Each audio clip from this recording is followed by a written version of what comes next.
April 2024 ते मार्च 2026 या कालावधीत केंद्र सरकारची आयुष्मान भारत प्रधानमंत्री जन आरोग्य योजना आणि राज्य सरकारची महात्मा ज्योतिराव फुले जन आरोग्य योजना या एकत्रित आरोग्य योजना अंतर्गत ठाणे जिल्ह्यात तब्बल 1,54,874 रुग्णांवरती मोफत उपचार करण्यात आला असून जिल्हा सामान्य रुग्णालय ठाणे येथेही 240 रुग्णांना उपचाराचा लाभ मिळाला आहे।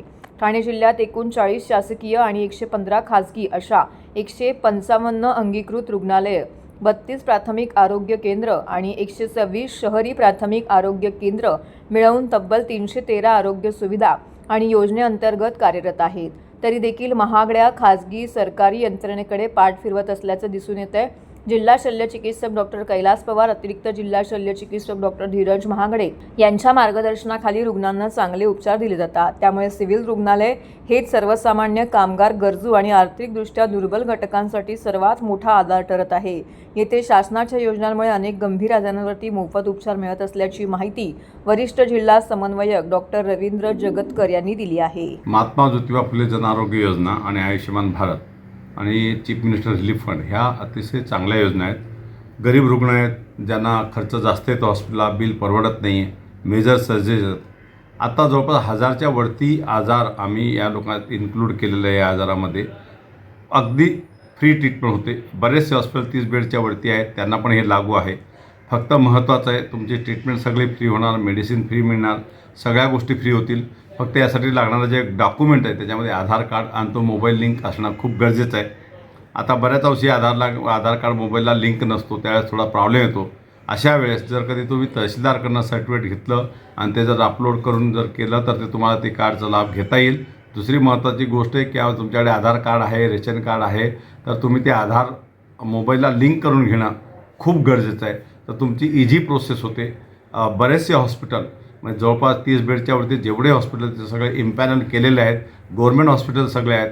यातले महागडे इन्स्ट्रुमेंट, मशीन, ऑपरेशन तुम्हाला 1.5 लाखापासून तर 5 लाखापर्यंत याच्यावर ट्रीटमेंट करता येते। जर काही रुग्ण आहे त्यांना जास्त खर्च येत असेल तर त्याला मुख्यमंत्री सहायता निधी असतील किंवा विविध ट्रस्टमार्फत आम्ही ही सेवा देतो। जिल्हा रुग्णालय, जिल्हा सामान्य रुग्णालय ठाणे यांच्या अंतर्गत जेवढे हॉस्पिटल त्याच्यामध्ये योजना लागू आहे। सगळ्या PSCला आहेत, सगळ्या हॉस्पिटलला आहेत।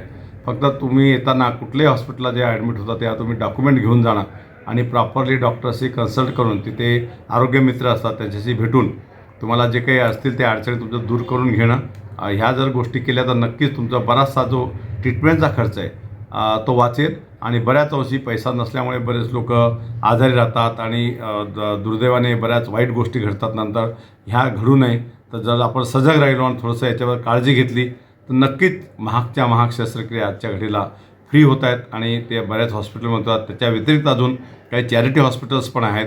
त्या चॅरिटी हॉस्पिटलमध्ये आपले काही बेड रिझर्व असतात, त्या बेड रिझर्वमध्ये पण आपण करू शकतो। काही आवश्यकता वाटली, काही असं जर गरज वाटत असेल तर मी ठाणे जिल्ह्यातल्या लोकांना आवाहन करेल की आमच्या जिल्हा रुग्णालयात तुम्ही पेशंटला घेऊन या, आम्ही सर्वतोपरी त्यांना मदत करू। आणि गरीब लोकांना जेवढं काही किंवा नॉन अफोर्डेड लोक आहेत, ज्यांना खर्च करू शकत नाही, अशा लोकांची सेवा खरोखर प्रचंड आरोग्यदायी आणि महत्त्वाची ठरते आहे। त्या सगळ्यात जास्त लोकांनी याच्याबद्दलची जनजागृती होणं गरजेचं आहे, लोकांना माहीत असणं गरजेचं आहे। आणि जेव्हा आपण हॉस्पिटलला ॲडमिट होतो तेव्हा ॲटलिस्ट तुमचं मोबाईल लिंक, आधार कार्ड, ह्या गोष्टी या रेशन कार्ड घेऊन जाणं खूप गरजेचं आहे। आणि त्या व्यतिरिक्त बाकी जर नसेल तर तहसीलदारचं सर्टिफिकेट जरी असलं तरी महत्त्वाचं आहे। तर ह्या दृष्टीने लोकांनी थोडी सतर्क जर बाळगली तर तुमचा बराचसा पैसा ट्रीटमेंटचा वाचू शकतो। धन्यवाद।